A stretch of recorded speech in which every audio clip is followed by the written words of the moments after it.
So after this seminar, we're going to go and we're going to walk around this sugar. They're getting ready to crucify me, okay? So that's refined sugar. That's the main culprit. The second culprit is refined grains. Oh boy, now this is getting into it, right? So another way that we've changed our diets in the last 100 years is in the excess consumption of refined grains. Okay, the USDA, Department of Agriculture, finds that refined grains accounts for about 77% of America's diet. Okay, so 3/4 of everything we eat has refined grains, right? The bread, right? All that stuff, the cookies, the cakes, it's all refined grains, right? You've got refined sugar combined with refined grains, right? That's all we're eating, folks, right? Whole grains only make up about 23% of the average American's diet. Now, I have the illustration there to show you the differences between whole grains and white grain, okay? So whole grain, right, the way God made it, has three parts. You've got the bran, the endosperm, and you've got the germ, okay? The bran and the germ, especially the germ, are the parts of the grain that has all the nutrients in there. But you see, the food manufacturers figured we can make that grain last a whole lot. Remember, the way God intended it is food's gonna go bad after, if you just leave it out there, it's gonna go bad.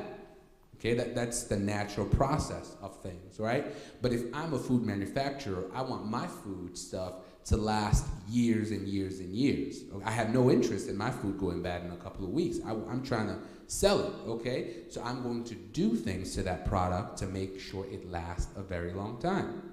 And so what am I gonna do? I'm going to refine it and turn it into white grain, right? That's why you have white powder, white bread, white this, white that. Somebody said, the whiter the bread, the quicker you're dead, right? So, but that's where all this white stuff, white powder, white this, white bread, white, all this stuff comes from, okay? And so they remove the healthy aspect, the bran and the germ, because they can, but unfortunately those parts contain the nutrients. But once you remove it, what you're left with is something that can last a very long time, that has a longer shelf life.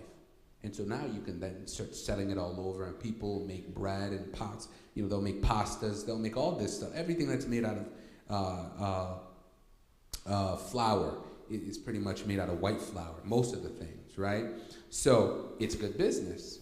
Unfortunately, of course, most Americans don't know the differences, and they tend to favor refined grains. White flour, rice, degerminated corn flour.